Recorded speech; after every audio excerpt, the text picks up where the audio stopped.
नमस्कार, सीएनबीसी आवाज पर आप देख रहे हैं प्रॉपर्टी गुरु और ये है प्रॉपर्टी गुरु का स्पेशल एपिसोड। आपके साथ मैं हूं विपिन भट्ट। बहुत बहुत स्वागत है आपका। तो देश में अब नई सरकार आ रही है, मोदी 3.0 की तैयारी है और इस बार ये गठबंधन की सरकार है। वैसे तो पहले भी ये एनडीए की ही सरकार रही, लेकिन हम सब जानते हैं कि बीजेपी वहां क्लियर मेजॉरिटी से थी तो उसकी बात अलग होती थी, लेकिन इस बार मेजॉरिटी से सिंगल पार्टी को नंबर थोड़ा कम है, इसलिए कोएलिशन का महत्व बढ़ जाता है।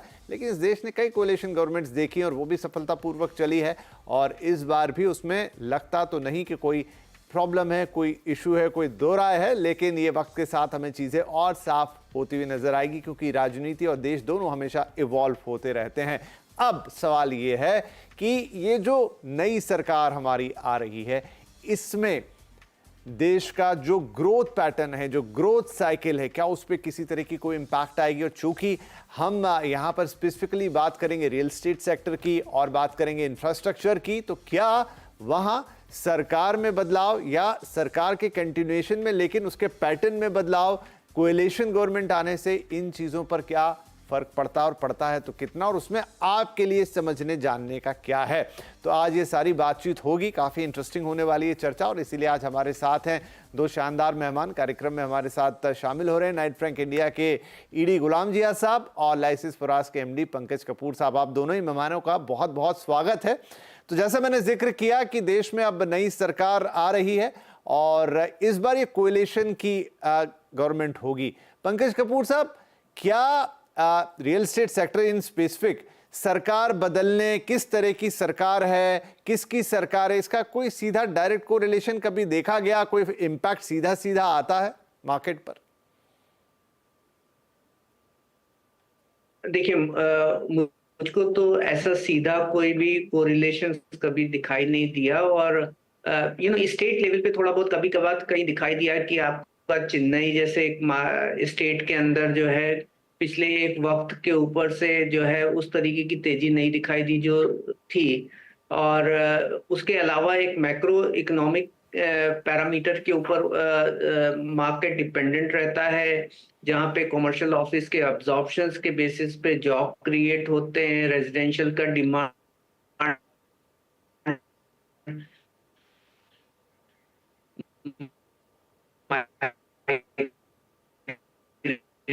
जी पंकज कपूर साहब, थोड़ा ऑडियो का इशू है, हम उसे करेक्ट करते हैं, लेकिन लगभग यही सवाल लेकर मैं गुलाम जिया साहब के पास जाता हूं। सर, आपके मुताबिक या आपके अनुभव में क्या कोई डायरेक्ट कोरिलेशन हम देख सकते हैं, चाहे वो इंफ्रास्ट्रक्चर हो? इंफ्रास्ट्रक्चर थोड़ा वृहद या ब्रॉड टॉपिक हो जाएगा, लेकिन अगर पहले मैं बात करूं रियल एस्टेट की। बहुत शुक्रिया जनाब मुझे इस शो पर बुलाने के लिए। तो पहले तो रियल एस्टेट, खास फोकस रियल एस्टेट पर रखते हैं। रियल एस्टेट में ये तो देखा गया है कि जब जब भी इलेक्शन का टाइम आता है, थोड़ी सी रफ्तार, खास तौर से मकानों के बिकने की रफ्तार इलेक्शन से थोड़ा पहले धीमी पड़ती है। लेकिन इस दफा वो भी नहीं देखा गया। यानी जो हम शायद पिछले कॉल में आपके साथ जब हमने डिस्कस किया था कि रियल एस्टेट इस समय एक ऐसे मकाम पर आ खड़ा है कि जहां पर सारे पुराने रिकॉर्ड धड़ाधड़ टूट रहे हैं, और वो चीज इलेक्शन के दौरान भी बरकरार रही। मई महीने की जो सेल्स थी, कम से कम मुंबई का अगर मैं जिक्र करूं, चूंकि आंकड़े हमारे सामने रखे हैं, पिछले 12 सालों में इससे बेहतर मई का महीना रियल एस्टेट के लिए नहीं गुजरा है। तो यूं समझ लें कि वो एक जो चीज थी जो इलेक्शन से थोड़ा पहले थोड़ा इंपैक्ट आता था, वो भी नहीं देखी गई है।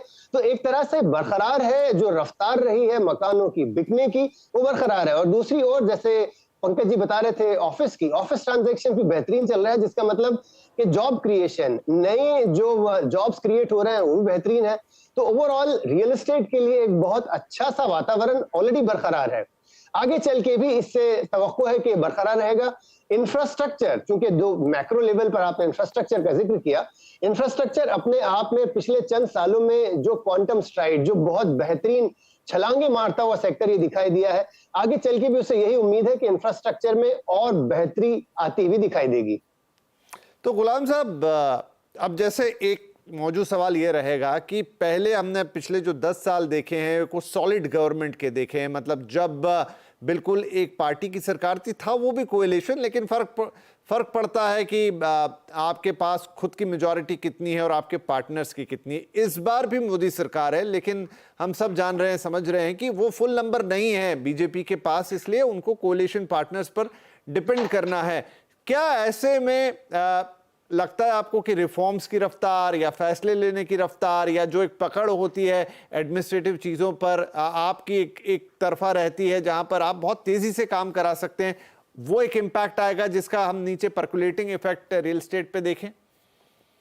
नहीं, ऐसा नहीं है। जहां तक सवाल है मिली जुली सरकार का, तो इस पर तो कई सारे आंकड़े पिछले कुछ वक्तों में हमारे सामने आ चुके हैं।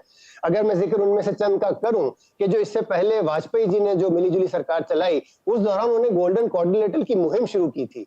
ये जो आज हम इन रास्तों को, इन नई सड़कों को, इन नए हाईवेज को देख रहे हैं, इसका संगे बुनियाद, इसका एक्चुअल इनॉग्रेशन वाजपेयी जी के समय हुआ था, विच वाज अ कोalition गवर्नमेंट। उसके बाद भी जो यूपीए के समय में भी कई सारे जो स्टेट लिए गए, जो एक्शन लिए गए, वो भी बहुत यूनिक रहे, चाहे वो इकोनॉमिक डेवलपमेंट के लिए वगैरह। तो केवल इसलिए कि ये एक मिलीजुली सरकार है, ये सोचना कि शायद रफ्तार वो नहीं रहे। इनफैक्ट मैं इसका कॉन्ट्राडिक्टरी दूसरी तरफ से मैं ये देखूंगा कि अब हो सकता है इस सरकार को एक तरह से ये भी हो कि हमें प्रूफ करना है कि हमने इतनी बेहतरीन सरकार चला रहे हैं। तो इस बार हम ये उम्मीद करते हैं कि ये जो इससे पहले रफ्तार देखी गई पिछले 5-6 साल में, उससे बेहतर रफ्तार आगे बढ़कर चाहे इंफ्रास्ट्रक्चर और रियल एस्टेट दोनों में भी देखने को मिलेगी। जी, ठीक है। कपूर साहब, आपने जैसे कुछ स्पेसिफिक मार्केट्स की आप बात कर रहे थे, तो क्या मानूं, क्योंकि इस बार जो कोएलिशन गवर्नमेंट में पार्टनर है वो तेलुगु देशम पार्टी एक बड़ा पार्टनर है, तो आंध्रा की हम बात कर लें, उसमें हैदराबाद आ जाएगा, दूसरे मार्केट्स आ जाएंगे, या फिर बिहार की हम बात कर लें क्योंकि वहां पर जेडीयू उनके पार्टनर है, तो क्या थोड़ा सा इन मार्केट्स में हलचल ज्यादा दिखेगी, कुछ ज्यादा काम होता हुआ दिखेगा, जो चाहे आप इंफ्रास्ट्रक्चर की बात कह लें या फिर सीधे रियल एस्टेट की बात कर लें? देखिए, थोड़ा बहुत तो आपको इम्पैक्ट होता हुआ दिखाई देगा और थोड़ा सा अर्ली साइन दिखाई भी दे रहे हैं। जिस तरीके की डिमांड की जो बातें आ रही हैं मार्केट के अंदर की कितना पैसा जो है आंध्र गवर्नमेंट के चंद्रबाबू नायडू आस्क कर रहे हैं फॉर द रिफॉर्म्स।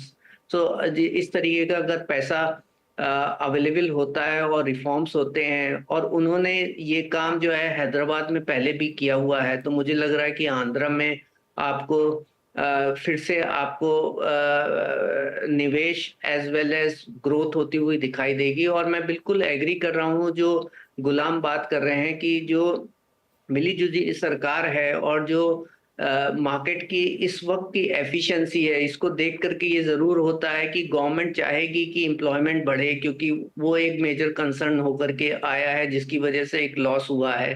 तो वहां पे वो इंफ्रास्ट्रक्चर ग्रोथ और रियल एस्टेट ग्रोथ दोनों आपको होती हुई दिखाई देगी, क्योंकि गवर्नमेंट को एम्प्लॉयमेंट बूस्ट करना है और इंफ्रास्ट्रक्चर और रियल एस्टेट जो है मेजर कंट्रीब्यूटर होता है लो इनकम और मजदूरों की जॉब्स के पॉइंट ऑफ व्यू से। तो एक ये आपको दिखाई देगा। दूसरा, मुझे ये लग रहा है कि जो अफोर्डेबल हाउसिंग में थोड़ा स्लो डाउन दिखाई दिया है, वहां पे आपको गवर्नमेंट कुछ ना कुछ इनिशिएटिव लेती हुई दिखाई देगी, क्योंकि अगर आप पिछले 7 साल की आने वाले 7 साल के अंदर रिक्वायरमेंट देखिए तो हमें 64 मिलियन मोर हाउसेस की जरूरत है। जिस तरीके की हमारी पॉपुलेशन और कंज्यूमर बढ़ता हुआ दिखाई दे रहा है, तो यहाँ पे जो स्लो डाउन जिस सेगमेंट में अफोर्डेबल और लेस देन 30 लाख सेगमेंट के अंदर आया, वहां पे आपको थोड़ा बूस्ट होता हुआ दिखाई देगा। तो मेरे हिसाब से जो है रियल एस्टेट के पॉइंट ऑफ व्यू से जो आज का परिप्रेक्ष्य है वो बिल्कुल ही पॉजिटिव ही नजर आ रहा है। और थोड़ा इंडिकेशन जो है गवर्नमेंट ने बजट के अंदर दिया ही था कि जहां पे उन्होंने बोला था मिडिल इनकम अफोर्डेबल सेगमेंट के लिए वो बड़े कदम उठाएंगे आने वाले वक्त पे। तो मेरे ख्याल से वो वक्त आ गया, और जिस तरीके की समीकरण बन करके मार्केट में आया है, यहाँ पे गवर्नमेंट बाध्य होगी कि जो कुछ उनके रिफॉर्म्स कम रह गए हैं उस रिफॉर्म को और ज्यादा प्रॉपल करें और बेरोजगारी की जो प्रॉब्लम है उसको सॉल्व करें और हाउस की जो प्रॉब्लम है उसको सॉल्व करें। ठीक है, तो लग रहा है कि इससे चाहे वो कोएलिशन में आ रहे हों, लेकिन घुमा फिरा के चीज़ें बेहतर होती हुई नज़र आ सकती हैं, ऐसे हम उम्मीद कर सकते हैं। थोड़े और वाइड स्प्रेड हो जाएंगी चीज़ें। गुलाम साहब, तो इसी परिप्रेक्ष्य में क्या हम ओडिशा को भी देख सकते हैं कि अब वहाँ पर केंद्र में भी यहाँ सरकार बीजेपी या एनडीए की, वहाँ पर भी सरकार उसी तरीके से सेम पार्टी की, तो उसका फायदा मिलेगा? भुवनेश्वर या ओडिशा एज ए मार्केट हम थोड़ी कम चर्चा करते हैं। देखिए, पिछले कुछ वक्तों में एक नया टर्म हमारे सामने आया है, एक नई डेफिनेशन आई है डबल इंजन गवर्नमेंट की। तो आप जिस चीज का जिक्र कर रहे हैं उसका सीधा साधा ताल्लुक वहीं से है कि जब स्टेट और सेंटर दोनों में एक ही पार्टी है तो जाहिर सी बात है उसका असर उस स्टेट के ग्रोथ पर तो बिल्कुल देखा जाएगा। जहां तक उड़ीसा का बजात जो इंडिविजुअल सवाल है, पिछले कई सालों में यहाँ पर इंफ्रास्ट्रक्चर पे काफी ग्रोथ होता रहा है। चाहे अगर आप रास्तों की हालत देख लें या पानी देख लें, बिजली देख लें, उड़ीसा की बहुत तरक्की हुई है। लेकिन चूंकि वो सारा ग्रोथ या तो माइनिंग या उस तरह की बड़ी इंडस्ट्री से ताल्लुक रखता है कि जहां पर डायरेक्ट वन ऑन वन हमें ज्यादा इसके बारे में मालूमात नहीं हो पाती, तो शायद उस कारण से वो थोड़ा बहुत पीछे रह गया होगा। जिक्र शायद हम इसलिए नहीं कर पाते होंगे। लेकिन आगे चल के अब अगर सेंटर और गवर्नमेंट, स्टेट गवर्नमेंट दोनों मिलकर कोशिश करें कि सर्विस सेक्टर में भी जो उड़ीसा में अब तक नहीं देखा गया है ग्रोथ, वो अगर आए, जिसके कारण और ज्यादा जॉब्स क्रिएट हो और उसके चलते फिर सारे नए कमर्शियल ऑफिसेस वगैरह का भी बड़े पैमाने में अगर उड़ीसा में शुरुआत होती है, तो उसका जाहिर सी बात है हमें बिल्कुल सामने उसका इफेक्ट, उसका असर दिखाई देगा। और इसकी उम्मीद की जा सकती है once again double engine government से इसका बिल्कुल एक्सपेक्टेशन की जा सकती है। जी, तो इसका कोई रिपल इफेक्ट या इनवर्स इफेक्ट, पंकज साहब आप तो आते भी उसी स्टेट से बिलोंग करते हैं, उत्तर प्रदेश में तो देखने को नहीं मिलेगा? नहीं, मुझे नहीं लगता कि ये उसकी वजह से मिलेगा, बट मुझे ये लग रहा है कि गोइंग फॉरवर्ड थोड़े आपको जो है ना बढ़ोतरी और दिखाई देगी। जहाँ पे जो चीजें छूट गई हैं और जो रियलाइज हुई इस इलेक्शंस के रिजल्ट से गवर्नमेंट को, उसको वो करते हुए दिखाई देंगे। तो हालांकि एक रोबस्ट इकोनॉमी है, तो अगर आप यूपी के इकोनॉमी में देखेंगे तो एक जो नरेटिव्स बन के आ रहा है कि वहां पे थोड़ा स्लो डाउन है प्रीवियस डिकेड्स के पॉइंट ऑफ व्यू से, तो इकोनॉमिक अगर ग्रोथ को जो है वो बूस्ट करेंगे तो उसका सीधा इम्पैक्ट हाउसिंग और कमर्शियल सेक्टर के ऊपर आएगा। मेरे हिसाब से जो कमियां थी उसको गवर्नमेंट भरपाई करेगा, और अगर किसी भी स्टेट की इकोनॉमी इंप्रूव होती है तो रियल एस्टेट के ऊपर उसका डायरेक्ट पॉजिटिव इम्पैक्ट आता है, नेगेटिव इम्पैक्ट नहीं होता है।